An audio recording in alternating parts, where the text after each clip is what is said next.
John Ferris here, Dead Bearing Back Magazine at the Women in Horror Film Festival. I am here with the cast and crew from Murder Made Easy. I'm here with Dave Palomero. Welcome, Dave. Thank you for stopping by and chatting with us. Thanks for having us. Dave, tell us about the film. So Murder Made Easy is sort of a throwback Agatha Christie kind of murder mystery, dinner party murder mystery, and almost like 10 little Indians.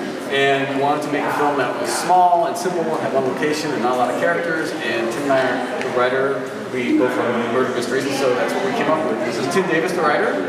This is Sarah Cox, who's our VP, and this is Jessica Graham, who's our lead actor / producer. What gave you guys the idea? It was a wonderful film. There's a lot of dry humor. The audience obviously loved it. To come up with this particular concept. Well, the number one thing, I'm a huge fan of Rope, Hitchcock's Rope, and I always wanted to do a film kind of like Rope, where there were long takes. That was based on a play, so kind of like a play. And Rope has a lot of dry humor in it as well as dark humor. And we knew it was going to be a lot of dialogue and very much like a play, so we wanted to have a lot of humor in there to kind of lighten things up so people kind of don't get bored, you know? So Tim and I worked very hard at that, so it was very satisfying when we had our screening just now to see people were laughing at certain points, and that's very gratifying. No, it was great, it was definitely highly amusing. I was going to break down a little bit of the process, because Dave emailed me after I won a festival with one of my scripts. He says, oh, okay, he's qualified. And then we had lunch, and Dave tells a story very funny where he pitched me the idea and concept. Obviously, he fooled me. I think rather wisely, I said, all right, well, let me read the treatment first before I commit. And I read the treatment, and I was like, oh my God, it's great. And there really was. The structure was in there. Yeah, I love it. The twists and turns of the mystery were in there.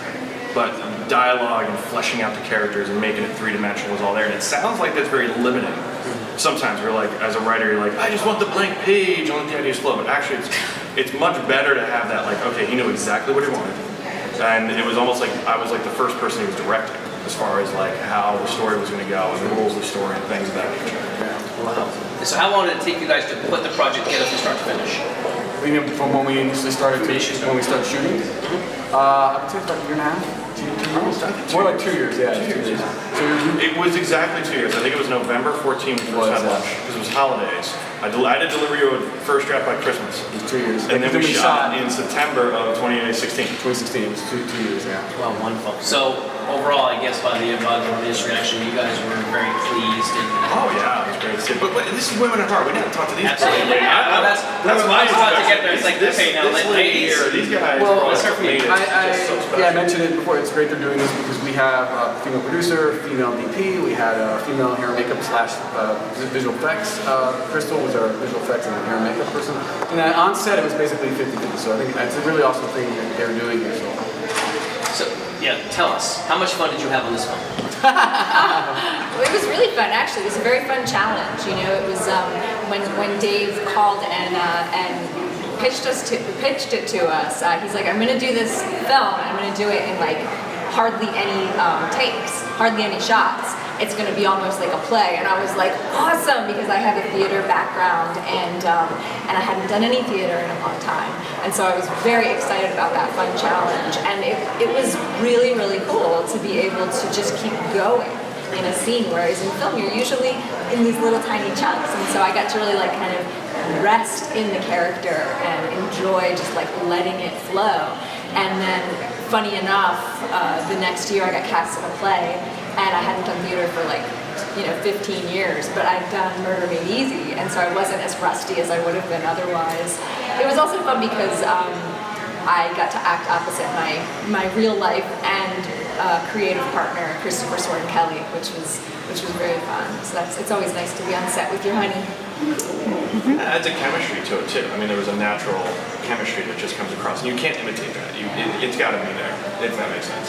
Definitely. We get cast together a lot, so I think that's probably why. Yeah, we mentioned this in the Q&A for everybody who wants to make a film. Going to festivals is very important to meet people. So I met Jessica and Chris, our 2 lead actors at a festival. I saw a short that she produced and Chris starred, and I was like, that guy's really good. This film's really good. I want to work with them. So it's a really important way to, and tying into women horror, I mean, you're going to meet you're going to meet women and men at a festival like this, and which is, we couldn't make a film without Sherry. She was amazing. So. Yeah, and you had a lot of challenges yourself. The white walls, right?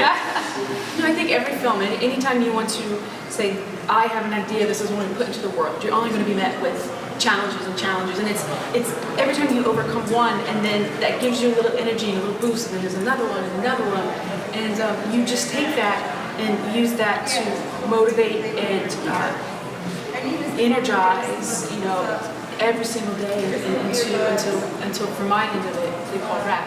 I know it's still an ongoing process for everyone else.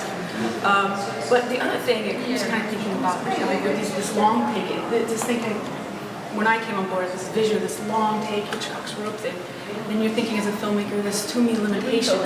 You're not going to get this, you're not going to see that angle.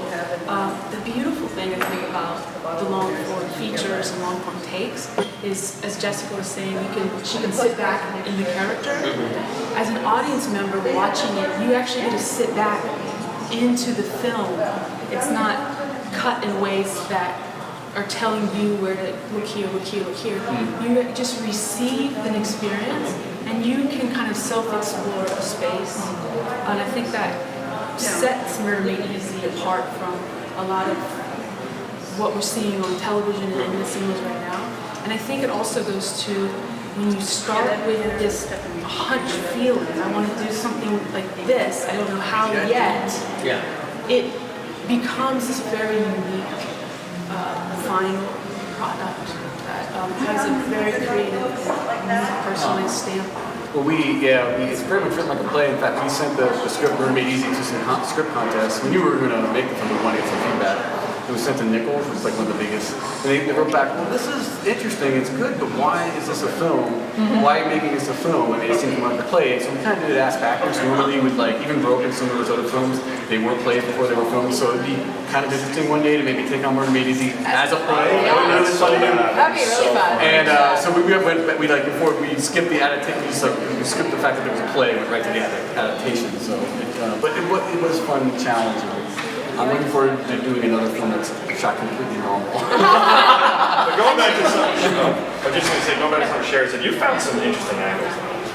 You did find some cool stuff. I mean, I was in awe of what you were doing. I'm not just saying that. About limitations is that you find new ways and new corners. Exactly. I think it really kind of oils the creative gears and you have less to work with. Well, one interesting example, that was the same space, open dinner, dining room, living room area, basically we went upstairs once for one scene, but so like the dinner scene, there's 4 separate dinners with different people in this movie. So I was like, when I was trying to figure out the shots, like I can't shoot the same way the dinner scene every single time. So I had one simple solution was to have each dinner guest sit at a different location around the table, and then they would force us to shoot a little bit different. It's a simple idea. Or on the floor. One of the dinner scenes was on the floor. I mean, that seems like such a simple thing, but then for one dinner scene, you're not seeing the same thing over and over again. And it was really challenging. We tried, when we did rehearsals, we're shooting stuff on an iPhone, come up with, can we shoot from the top of the stairs? Can we shoot from down here? Can we, where else can we shoot? You shot this on an iPhone? No, I'm saying, we shot rehearsals. rehearsals on an iPhone to get an idea,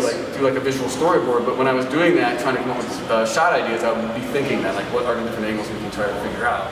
And then when Sherry came on board, she would see that, and she would, come up with her own ideas, and that kind of thing. So That's one. There was one where you were squished against me low angle, and I remember you were pushing me in a corner, and you were like, "Don't move." oh my God. That's how we I forget about that. Finding whatever it needs to take, grab. Hey, give me those 2 pillows. Hold on. Okay. So now we got it. the movie's very much like a play. Keep the camera The movie's straight. like a play. It's got a lot of dialogue, so it seems a little some people might think that's kind of boring in terms of the technical thing, but if you saw behind the scenes, the boom guy, I had to follow behind her with a little dolly thing, and we're rotating around the table, and it was some of it was doing gymnastics, trying to get that scene there's one scene in the bedroom, and it's it was just crazy. I forget how much, almost like a dance it was. And when you see it, you're like, eh. But I mean, it does force you to come up with solutions to these problems. We didn't have dolly track and expensive equipment and all that. So. Well, the end result, obviously, was the audience loved it. And everybody that's seen. So it's all your effort, your work, your energy paid off. But I appreciate you guys taking the time to stop by and talk with us at Dead Buried Back magazine, and I really enjoyed the film, guys. I wanted to share one more thing with you. These guys inspired me. I love the character of Joan, and it was a real pleasure to play her. Well, sure. I'll be a zombie. But no, I started kind of throwing around the idea of developing a feature and directing it. I've only directed a short, which actually Sherry shot. That's how I met her, which I'm going to submit for next year, actually. But awesome. That's while great. I was with these guys, I decided my next project is going to be a horror psychological thriller feature that I'm going to write and direct, and hopefully Sherry will shoot and help me produce. And so these guys really inspired me. Jessica You're gonna Cotton. nail it.